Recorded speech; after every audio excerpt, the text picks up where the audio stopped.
Well, especially after a day like today, there is nothing like the warmth and the smells of the kitchen this time of year. But it's not always that way for some people. Yeah, some are struggling with finding enough food to eat. And joining us today is Chef Gretchen from Hobo's Restaurant and Bar in Rehoboth Beach to tell us more about that. But first, tell us what we're making today. What we're going to make today is a soup kitchen soup. A soup that you could take to a soup kitchen that would be filled with nourishing ingredients and yet at the same time is incredibly low cost to make. Okay. It tastes delicious, so you're not just giving people empty calories, you're giving them real nutrition. And what ingredients do we need? Well, we're starting with grains and beans as our base, but we're also using root vegetables and green leafy vegetables, which they're all the things that have tons of antioxidants and nutrients. You've been talking today about quinoa, and ironically I brought quinoa too because it's a perfect protein. Quinoa and beans are great proteins for your body to have in the cold winter months because they take a long time to burn. So you keep warm longer than if you were just eating white carbohydrates like simple foods. So you said a lot I want to know, but tell us what to do. So you're going to put the mise en place, which is onions, carrots, and celery in here, and start stirring it around. And then you're going to start chopping those green leafy vegetables. We have Brussels sprouts and kale. Again, kale, the same thing we were talking about earlier, filled with nutrients, filled with vitamin C, filled with tons of things that you need. And you're going to start putting the beans, which I've already pre-cooked. We're going to put those into the broth here. We have a veggie broth. Well, pick some. Pick a few spoonfuls and put them on. I don't think we need all of those. Now, why is this such a big deal to you, making a low-cost but high-protein meal?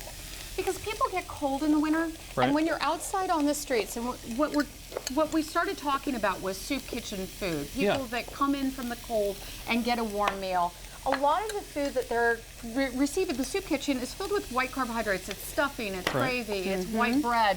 And those things are very, very simple to eat and simple to digest, but they don't give you the nutrition you need, and they don't last for a long time. So there's a big spike of energy, but then they burn off very, very quickly. So this is something that you could feed your family that would keep you warm, keep your kids happy, keep your husband healthy, keep everyone healthy, but it's also something you could serve incredibly low cost if you wanted to volunteer in a soup kitchen. Which is what we're talking about, because you shared with me an incredible statistic from Rehoboth Beach. I did, and the way this started was when my daughter was in second grade 2 years ago. I went to do a pizza party in her class, and one of the little boys was putting pizza in his desk and wrapped in paper towels, and I started cleaning it up because it was making a terrible mess, a little greasy everywhere. And he said, "Please don't take that, Miss Gretchen.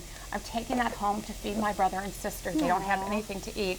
And at that moment, I realized that this problem is here in our community. It's so affluent, and we see it, and yet we don't see it. It's hidden. So the statistic is that in our school district, in Cape Henlopen School District, 280 children suffer from homelessness, and 147 families are affected by homelessness.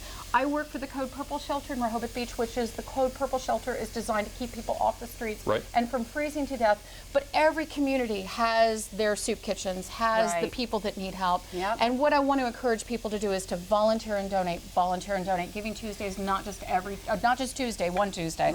And if you want this recipe, you can send us a self-addressed stamped envelope to 1729 North Salisbury Boulevard, Salisbury, Maryland, 21801. You can also find out more about shelters and soup kitchens that are available in your area by going to our website, wboc.com, click on our picture at the top of the page, or call us at 443-880-9116. Now, we actually have, through the magic of TV, a finished product here, don't we? We do, and if we didn't have the magic finished product, we just put everything in with the veggie base and that butternut squash, all the herbs, the quinoa, the beans, everything together, let it simmer, and it becomes a veggie soup. But through the magic of television, we do have the completed product. All right.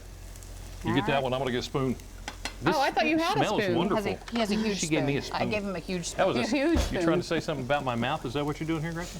By the way, thank you again so much for being so passionate about the homeless and hungry. Thank you. Still ahead on Delmarva Life, there are so many options when it comes to jewelry this holiday season. Find out how artistry and technology are coming together to make some pretty unique pieces. Delmarva Life, we'll be right back.